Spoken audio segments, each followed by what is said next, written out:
தளபதி விஜயோட பையன் ஜேசன் சஞ்சய் இப்போ சமீபத்தில் ஒரு இன்டர்வியூ கொடுத்துருக்காரு. அந்த இன்டர்வியூ சோஷியல் மீடியாவில் இருக்கக்கூடிய எல்லாரோட கவனத்தையும் ஈர்த்திருக்கு அப்படின்னே சொல்லலாம். அதுக்கு முன்னாடி அவர் பிகைண்ட் ரூட்ஸில் ஒரு இன்டர்வியூ கொடுத்தாரு.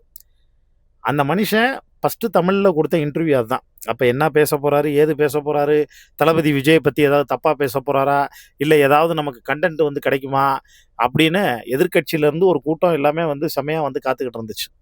ஆனால் அவங்க கனவு எல்லாத்துலேயுமே கிட்டத்தட்ட ஒரு 10 லாரி லோடு மண்ணள்ளி போட்டாப்புல ஜேசன் சஞ்சய். ஏன்னா அவருடைய ஸ்பீச் இருந்துச்சு பார்த்தீங்களா, அவ்வளவு நேர்த்தியாக ரொம்ப மெச்சூர்டாக எதை பேசணுமோ அதை கரெக்டாக வந்து பேசினாப்புல, தேவையில்லாமல் வந்து பேசலை. நீங்கள் இந்த விஜய் சேதுபதி பையன் இருக்காப்புல, அவருக்கே பயங்கரமான ஆட்டிடியூட்லாம் வந்திருக்கும்.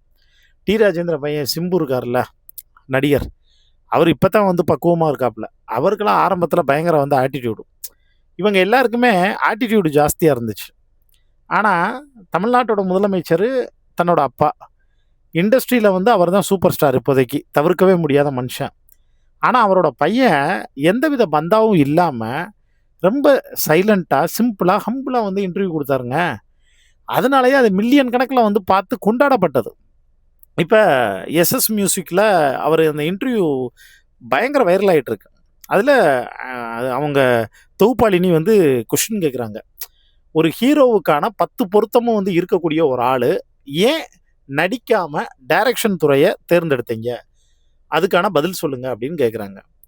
ஜேசன் சஞ்சய் ரொம்ப கூலாக காமாக சிரிச்ச மனைக்கே அவர் வந்து சொல்கிறாரு, அதெல்லாம் வந்து ஒன்றும் இல்லைங்க, டீவியேஷன் ஆகிடக்கூடாதுன்னு தான். ஏன்னா என்னோடய ஸ்ட்ரென்த் வந்து என்னன்னு எனக்கு தெரியும், எனக்கு எழுதுறது ரொம்ப பிடிக்கும். அப்போ செய்யக்கூடிய அந்த ஒரு வேலையை உருப்படியாக செய்யணும், சரியாக செய்யணும். நம்ம 2-3 வேலை பண்ணும்போது நம்ம மைண்டு வந்து தேவையில்லாமல் டீவியேஷன் ஆகிடும். அப்படி டீவியேஷன் ஆகிடக்கூடாதுங்கிற ஒரே காரணத்தினால தான் நான் இந்த இதை சூஸ் பண்ணேன். ஒருவேளை ஃப்யூச்சரில் இப்போ இப்போ சிக்மா படம் வரைக்கும் நான் எதுலேயும் கமிட் ஆகக்கூடாது அப்படின்னு தெளிவாக இருக்கேன். ஏன்னா என்னோடய ஃபுல் ஃபோக்கஸ் சிக்மா மட்டும்தான். மேபி நீங்கள் சொல்கிறது மாதிரி சிக்மாவுக்கு அப்புறமா ஏதாவது ஆப்பர்ச்சுனிட்டிஸ் வந்துச்சுன்னா கண்டிப்பாக நான் வந்து ட்ரை பண்ணுவேன்.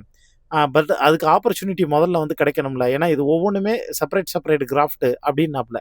அதாவது நீங்கள் நல்லா பார்த்துக்கங்க, அந்த மனுஷன் இப்படின்னு சொடக்கு போட்டால் அந்த ஆள் தேடி அவ்வளோ ஆப்பர்ச்சுனிட்டி வந்து வரும்.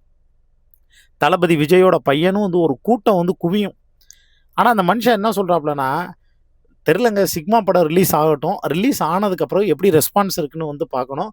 அதுக்கப்புறம் எனக்கு யாராவது ஆப்பர்ச்சுனிட்டி வந்து கொடுத்தாங்கன்னா நான் வந்து கண்டிப்பாக வந்து நடிப்பேன். ஏன்னா இப்போ எனக்கு லைக்காவில் இந்த ஆப்பர்ச்சுனிட்டிங்கிறது சாதாரண விஷயம் இல்லை, ரொம்ப பெருசு.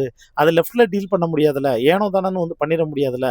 ஸோ எந்த வேலை செஞ்சாலும் அதை உருப்படியாக செய்யணுங்கிறத விட அதை சரியாக செய்யணும், அதில் தான் என்னுடைய ஃபுல் ஃபோக்கஸ் வந்து இருக்கும் அப்படின்னு ஜேசன் சஞ்சய் பேசியிருக்காப்புல. அதுக்கப்புறமும் வழக்கம் போல் அப்பா அம்மாவை பற்றி பேசும்போது, என்னோட பில்லர், என்னோட தூணே வந்து எங்கள் டேடி தான்.